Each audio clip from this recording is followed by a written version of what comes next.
So you're getting ready to close on your first self-storage facility or your next self-storage facility. You may be very nervous about right now. Well, let's cover what needs to happen to put your next self-storage facility into service and do it with best practices in today's market. My name's Mark Helm. I'm the author of Creating Wealth Through Self-Storage, and I'm the creator of the Quick Start Academy. The Self-Storage Quick Start Academy has courses, both paid and free, that support the small investor in getting in the self-storage business or growing their self-storage business in a way that creates true wealth and a fulfilling career. And if you're like me, the most nervous I am is right prior to a closing, because now, like, it's real. We're going to be owning this facility. So I want to cover some of the spaces. Your contingencies are now removed. You're moving towards closing. There are certain things to do prior to the closing. There's certain things to do the day of the closing, and then there's things to do after the closing that, if you combine all of them together, will help ensure that you put this facility into service in a way that fulfills your business strategy and the whole reason why you're investing in self-storage. So let's talk about those right now.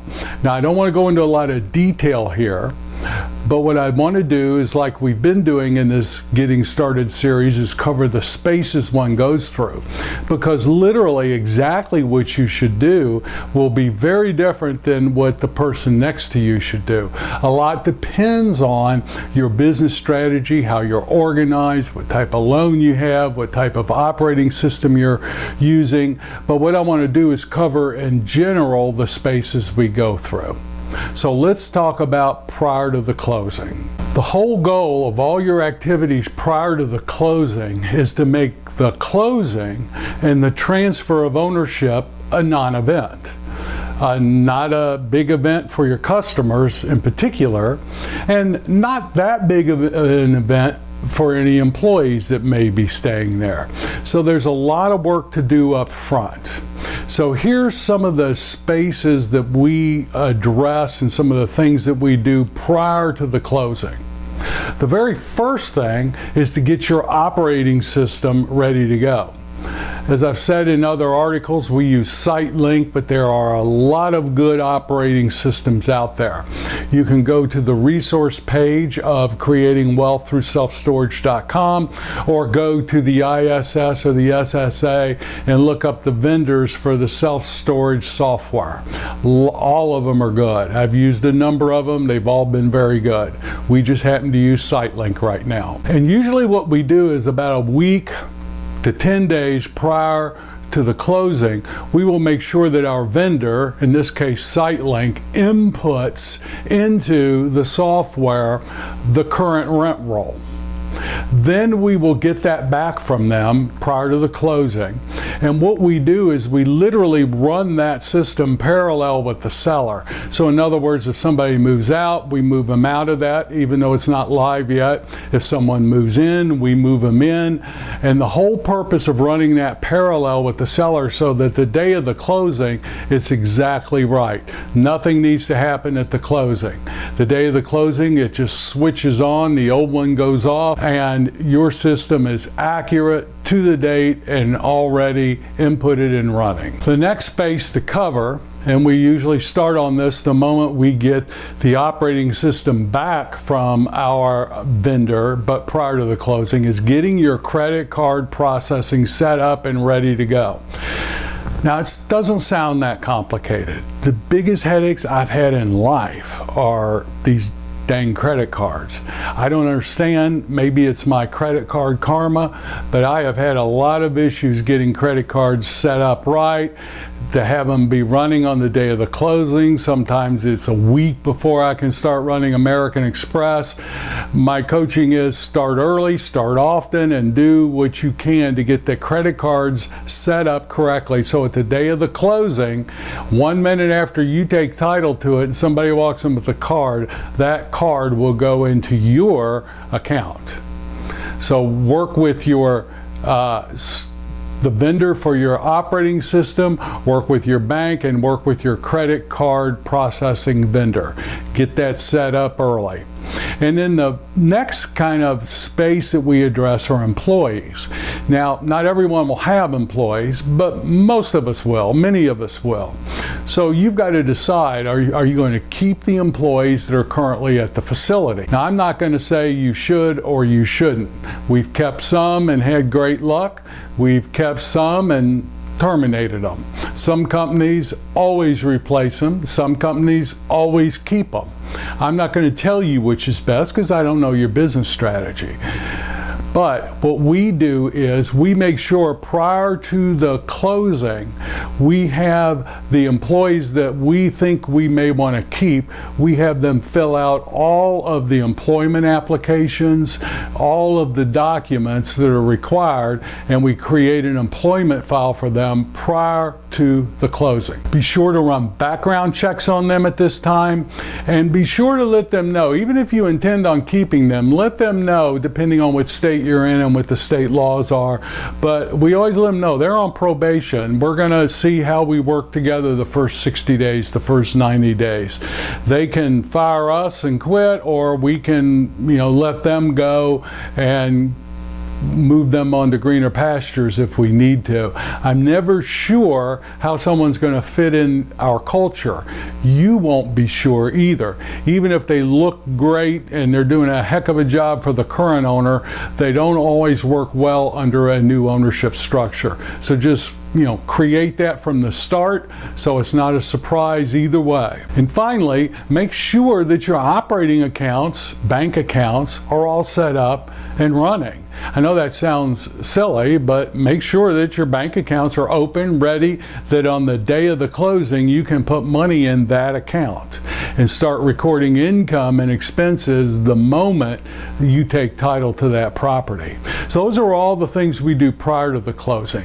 And all of that's designed so that on the day of the closing, things run very smoothly. So let's talk about the day of the closing. So prior to the closing, on the final day, get a rent roll. Our contract says they're going to send it, but make sure you get a current rent roll from the previous owner that's good. If you're closing at noon, have them printed at 10. You have a current rent roll, so at the moment the close takes place, you have a document of exactly who's there, what they're paying, are they late. Just get a current rent roll. Then immediately after the closing, you or an employee, and I would recommend you doing it with the employee, go do a detailed lock inspection report. These operating systems will print off a report that you walk around with at a clipboard, look at every single lock, match it to what the computer says, and make sure what's physically out there in the storage facility matches exactly what is in the operating system. We also change locks to the offices that day, and if you're locking up, which most people do, unleased vacant units, replace all of those old locks with new locks. Chateau will send you, or other vendors will send you master keyed locks that will work for your company. Replace those locks on the vacant ones with yours. And best practices are to always, every single day, do a close out of your operating system, but especially that first day. You want to close, do a closing on that first day, and what we do is every day we do a close before the manager leaves the premises, or if you're the manager, before you leave the premises. You want to match your deposits up to the closing statement. You want to make sure that the cash, the checks, and the credit cards balance exactly, particularly on that first day. What you're letting those employees know is, we're going to do things right. I'm going to be checking to make sure checks, cash, and credit cards balance. Ask questions on transactions, even if you know the answer. Ask questions. That lets everyone know that you're looking at the daily activity, you're looking at each transaction, you're making sure that no discounts were given, you're making sure that the cash balances exactly with what's in the computer. And in our operating systems, we set it up so that managers cannot give refunds out of cash. It takes an owner to okay it. You set up according to your business plans and how your accountant wants you to organize your accounting activities, but just know that you can put a lot of safeguards in place.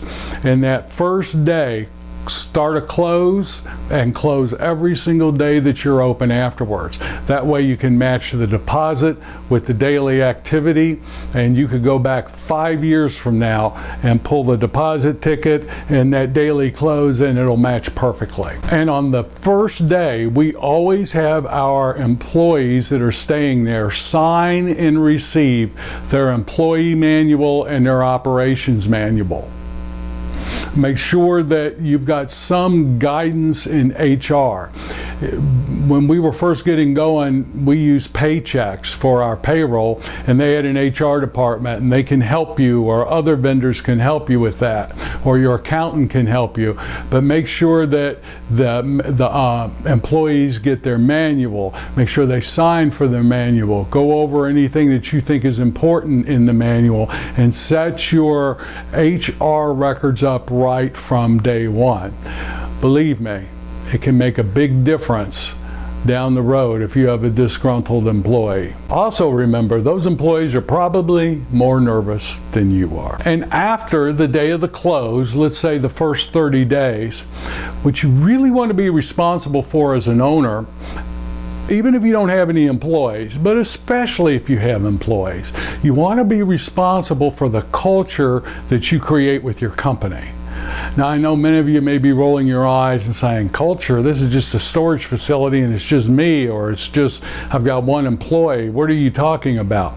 Well, you're going to create a culture, and it's either going to happen by default or it's going to happen by design. Your customers are going to walk into a space where a culture exists. Your employees are going to walk into a space where a culture exists. My coaching is create that culture out of design. How much freedom does an employee have to make decisions? Can an employee see a problem, fix a problem, then report it to you? Or do you want to be on top of everything that happens? You know, I have my own opinion of which better. Doesn't matter what I think, it matters what you think. And you set the expectations up, let the employees know what you expect from them, what they can and they can't do, and then stick with it. The worst thing that can happen is you tell an employee you value employees taking initiative, and then the moment any employee takes any initiative, you're on top of them, scolding them for why didn't they let you know? I mean, be very consistent. That type of activity creates a culture of fear, a culture of I don't know, an employee thinking I don't know what I can and can't do.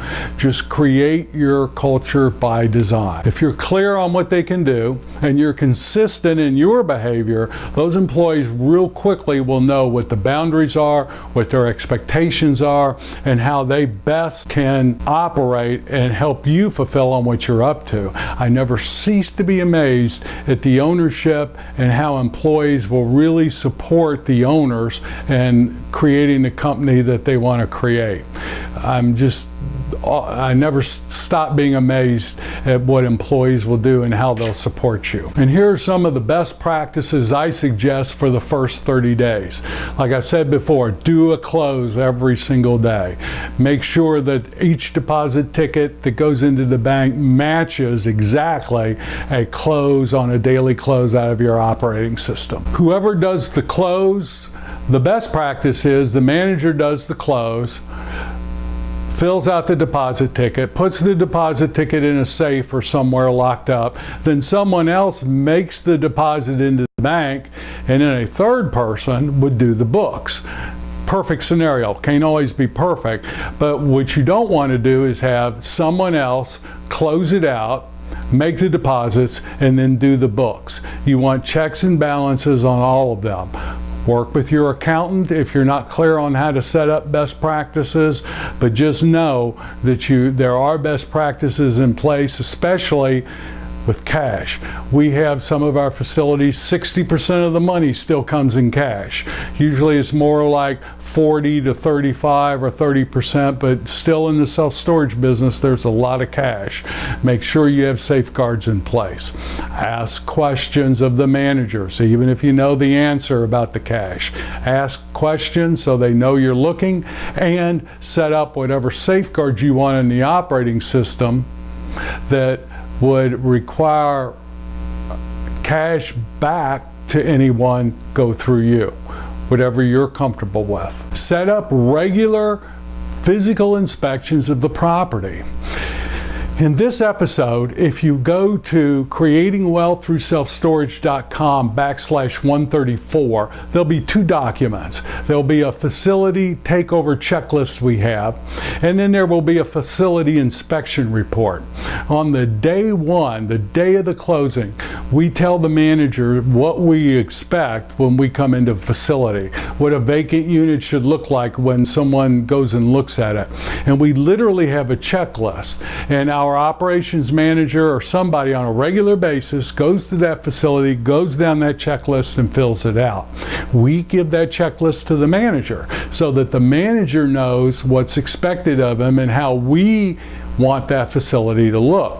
They're going to tell you all kinds of great practices that the other owner used to do. Sometimes I listen and I like what I hear, but what I'm clear on with the employees is what we expect from them, and here is our standards. You should have your standards.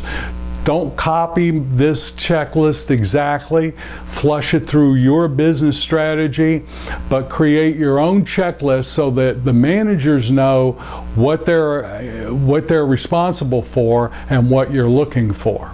Then we grade them on their facilities using that checklist. So I know we've just skimmed through some of the spaces you move through to put this in practice, but these are important spaces to move through. I hope those checklists support you, and just know that none of this is rocket science. This is stuff that everyone who owns a storage facility has done, and we're constantly improving our process. The goal is to make the transaction smooth and make the ownership change very smooth for the customers, the employees, and ultimately for you.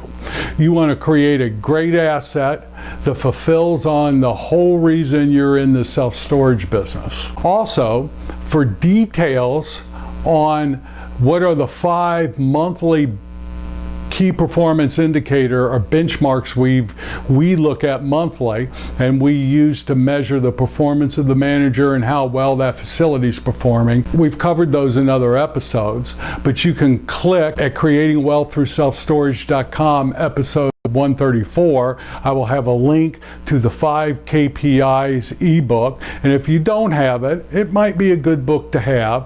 Once you get your facility up and running, this is what we look at monthly, and we judge how well we're doing, how well we're improving, and we use these to benchmark the manager's performance. So that will be available for you too.